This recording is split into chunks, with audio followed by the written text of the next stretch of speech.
Perspectives on sustainable finance. Mr. Pranab Sarkar, who is from FRM of Merchant Banker SBI UK. And GSS is proud to welcome Pranab, the senior capital markets and banking professional with over 15 years of global experience across London, India, and Hong Kong.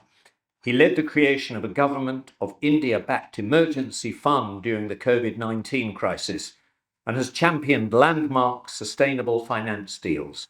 Please join us in warmly welcoming this visionary leader to the stage. Mr. Pranab Sarkar, ladies and gentlemen. Feel lucky to be here among such auspicious company and in this great place. Thanks, Jose, for a wonderful setting up. In fact, I had originally planned to begin my speech with delving a little bit about the climate crisis, but you've done fantastic. So I will straight away move on to then what's the solution? And obviously, sustainable finance is the way to go for addressing some of the challenges that Jose mentioned. And I believe we all understand a bit of sustainable finance, but I will try my best to make some of the basics.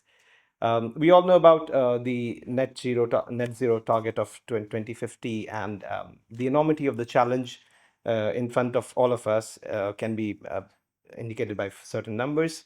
For example, McKinsey, as per one of the estimates by McKinsey, um, to convert into net zero by 2050 for the entire world, approximately $9.2 trillion per year worth of investment is required from the start of 2021 to 2050, the end of 2050. That's roughly around 275 trillion US dollar for the whole world.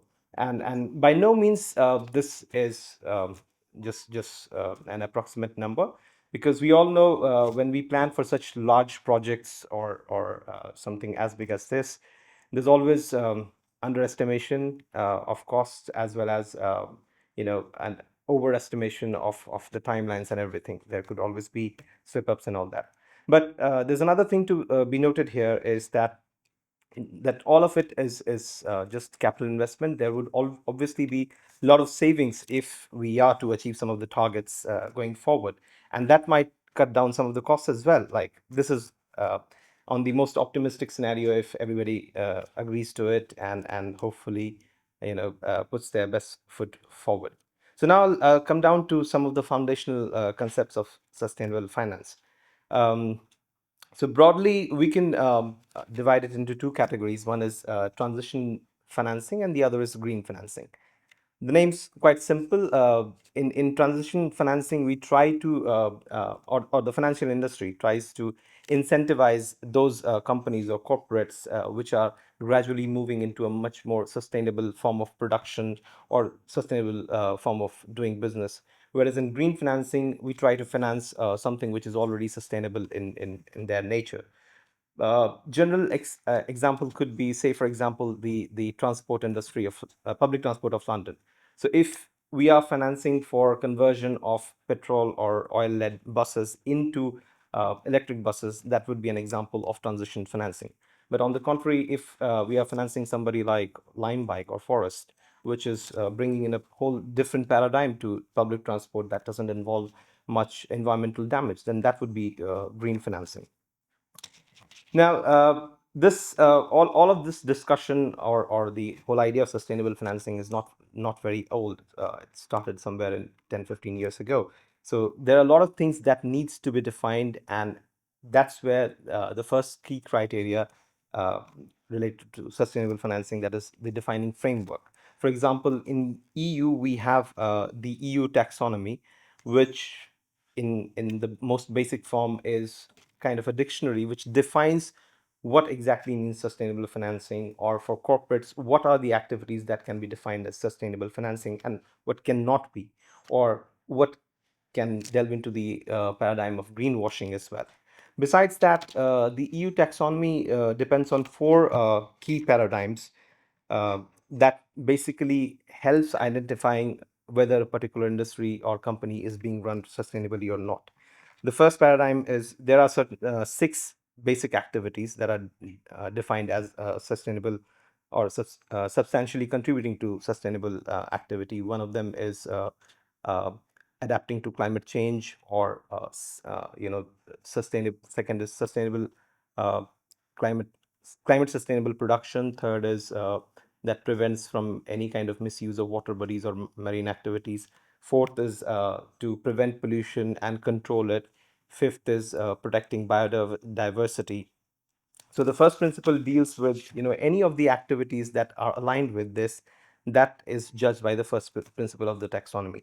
The second, which is most important, is that while contributing to any of these six activities, it should not be harming the others as well. So that can be something which can be classified as greenwashing as well. For example, it's nice to have electric cars or electric vehicles which run on battery, but on the other hand, the batteries, the way they are produced or the way they are disposed, that can end up harming some of the other principles as well. So it should not, any the industry or the activity should not harm any of those six principles. The third is obviously to maintain a minimum safety standards, like and ethical standards as well. This leads to right kind of employment practices and how labor is being used in these companies. And fourth is aligned with defining the key characteristics or the technical standards by which we can judge whether they meet the criteria to be being called as sustainable finance industry or something like that. So that's one part of it, the framework, the policy part, which is where the public sector's contribution comes in. The second bit, and to delve more on it, there are other regions around the world which are also working along the same lines. In fact, China was the first country that brought the concept of a taxonomy. They brought it around 2015. However, there were certain elements of their taxonomy which were not entirely aligned with the EU taxonomy. That's mainly because we all, in different parts of the world, we all assess the sustainable financing or the environmental challenge through different perspectives. That's mainly because different countries or different geographical regions are at different stages of development. So obviously, Western world, which is much more advanced, can afford to invest more, whereas the countries which are yet not industrially as advanced or as developed, they do need a bit more leeway or time, in going into fully sustainable mode. The good thing there, though, is that EU and China are working on something called IPSF, International Platform on Sustainable Finance, where they are trying to converge their taxonomies. There are similar taxonomies around the world. UK is working on developing such a taxonomy, which would be published hopefully by early next year. In UK's case, they are basically basing it on the EU taxonomy with a bit more leeway for transition financing, because there's a lot of industries in UK which need that time and that headroom uh, to grow into a completely sustainable thing. One exception, US of A, which doesn't have a very specified sort of taxonomy or framework. They do have SEC disclosures, but that is not as precise or as directed as some of the other taxonomies. The end goal for all these regimes is to come to a common agreed framework where there's no ambiguity about what is and what is not sustainable business activity, and how we can incentivize those who are doing well and those who are not. For example, I mentioned about SEC disclosures. So right now there are many companies or many countries around the world which put the emphasis on companies to put their in ESG impacts on their balance sheet. So which means if any kind of adverse ESG incident will have a future impact on their revenues or earnings. So this has a basic flaw. First of all, it never gets mentioned in the financial reports until and unless it has a meaningful impact on their revenues. The second thing is, it is only looking at what the impact on the company or company's operation is from the outside world.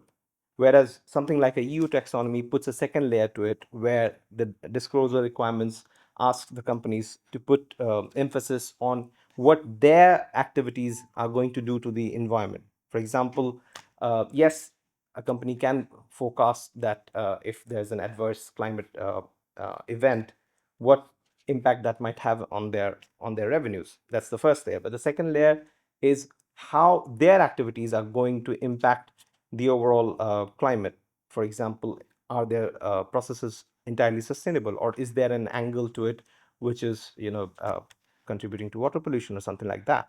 So that puts the onus on the companies to disclose their side of things as well. Now, moving on to what kind of instruments are available for enabling this kind of financing. So I'll go back to the two main ways of financing: transition financing and green financing. So broadly, there are a lot of instruments, but they can be categorized along these two lines. There is something called green bonds, or what we can call use of proceeds finance, where for a particular company availing that finance, they identify a set of projects or a particular project or a particular business activity which is completely sustainable.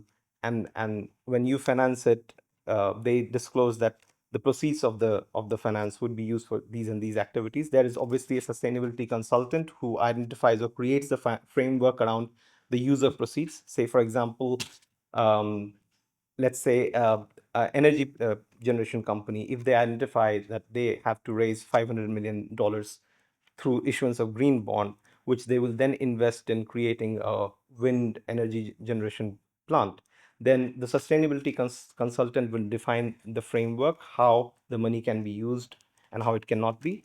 And based on that, then the market generally provides a bit of respite in terms of interest costs. For example, if a plain bond of a particular company gets issued at, say, 5% or something like that, 10-year bond, then the green bond might get issued at 4.75 or 4.7. This is to incentivize green financing. On the other hand, the other kind of sustainable instrument can be called as performance based instruments, which is more towards the transition financing activities. Here, instead of identifying a particular project, the issuer sets such certain milestones in their transition journey, that they would reduce their carbon footprint by certain percentage, or they would reduce their wastage by certain percentage, and then the investors pay them money at their standard rate or whatever rate they think. But over the period of the financing, if they fail on any of these metrics, then there's a penalty on them, maybe 25 basis extra coupon or extra interest rate of 30%, just to ensure that they stay in line. There are many other variants basically classified on the end use as well. For example, if a green bond is used for financing a company which is engaged in marine activities or something related to water, then the term is blue bond. Similarly, there could be sustainability linked bonds where a company's activities are financed, which may lead into future improvement in their sustainable this thing. So the basic point here is the public sector can contribute towards sustainable financing by defining the key frameworks, the regulations, and maybe providing subsidies as well, which people help. But the main incentive should come from the private side by financing the right kind of activities and leading the entire world towards the right direction. The major challenges that most investors face at the moment is availability of data around the sustainable focus of companies and what they are doing. For example, once the investors have paid the money, they totally depend on the disclosures made by the companies. But thankfully, there are technologies which help people or institutions to observe some of these claims from third party sources. For example, satellite images are a great example. Like if a particular company says that they have cut down their GHG gas emission by so and so percentage, the investor can hire services or can consult those agencies which can regularly take satellite images of those companies' production units and keep analyzing the images over a period of time to cross verify whether the issuer's claim is correct or not.